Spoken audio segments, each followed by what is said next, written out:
floor's yours, mate. Mick, it was an up and down game, wasn't it? How did the boys keep in the contest, really? How did you keep them motivated to stay in the game? Well, that's the credit to them, I think, just to...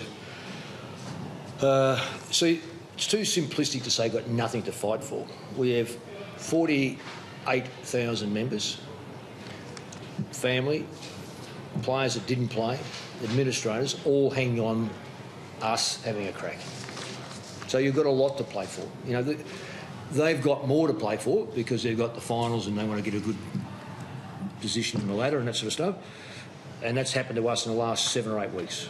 I don't know how the draws worked out, but we've played the Gold Coast to North Melbourne to Hawthorn, Geelong, Fremantle and today Essendon. But it's a great education.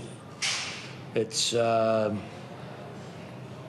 us lessons that we can add to, and at the end it's only half the result we're looking for, but nonetheless it's a result that gave us something to move forward.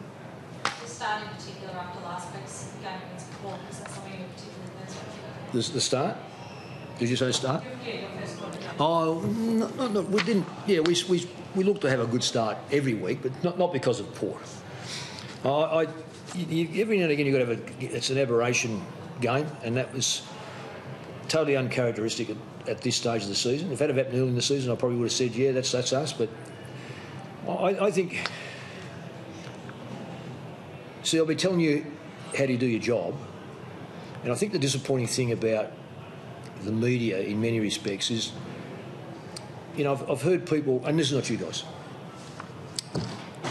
you know, I've heard one TV person say Bryce Gibbs entering, you know, he's coming into the twilight of his career, probably should play half forward. He's 25. So no homework. Why wouldn't Peter Bell be used more often? In other words, they're challenging my selection. Do they care to have a look that he broke his finger, got infected, missed 7 or 8 weeks? You know, I look at homework, and when we look at, you say about the game last week, we limped through the end of the game against Geelong with 3 on the bench and 2 that shouldn't have been out there. So there's 5 blokes that were really stressed out. So therefore you run yourself ragged over those 6 or 7 weeks previous to that to be highly competitive against sides who have got so much at stake. And we get whacked and whopped by a very good football side. But uncharacteristically, that's where we were. So am I surprised about this week? Maybe because I live in the place? No. But you blokes shouldn't be surprised. It should be looking at, you know, what did take place last week and how inconvenienced were they? How did Geelong play the last half last week? How did they play? Big bone? They're a bit flat, the second half. Oh, that's flat, is it? They got what we... Right. Okay. And they played us the previous week. It was a tough, hard game. I think we just need to do a little bit more research in questions and things like that. As I say, not you guys. I'm just saying that it's annoying when we have only 9 games a week and we question things that take place that reality-wise should be, how did you recover from last week or the previous week? Because it's the recovery from the Geelong game that got us up today, not from Port. What was your emotion on the final side? I mean? Oh, I hated it. I mean, I thought we worked hard enough and had the last 2 or 3 shots and we just couldn't put it over the line. We didn't get to every player, unfortunately, with the time. One player thought it was 27 minutes, wanted to keep it into play. If they had said 15 seconds left, I guarantee that would have been punched through. But, you know, it's hard to get to every player with a runner that we've got to keep away from the action. So, but I'm pleased that we fought back when the game could have been absolutely taken from our grasp and no comeback whatsoever in the second into early third quarter. So I'm buoyed by players' resolve. The whole second half of the season, what did you take out of it after a scratchy start to the year? Ordinary stuff. Leadership.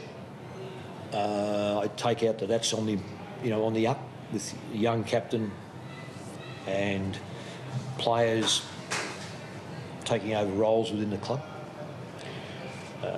I think the players have got the knack of what I want in terms of commitment and game plan.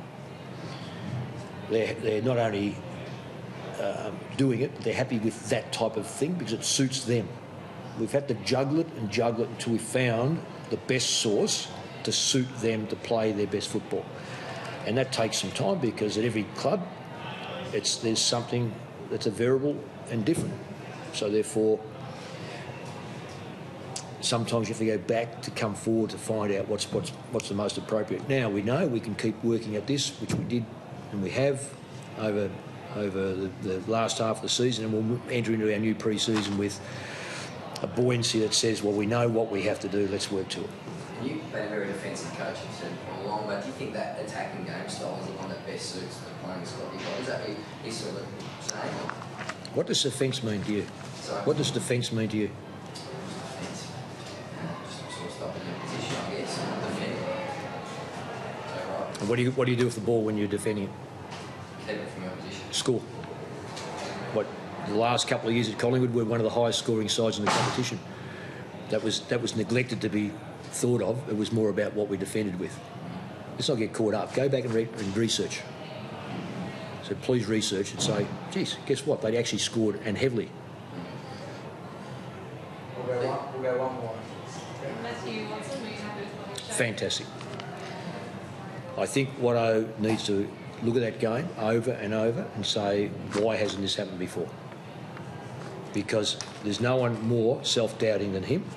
And it's taken a long time for us to have the confidence to say, now step up. Now what he's done is thrown a spanner in the works in regard to our forward line structure, which is outstanding. Henderson will be available early next year. Cruiser will. 5 don't go into 3, which is terrific for us. Thanks very much.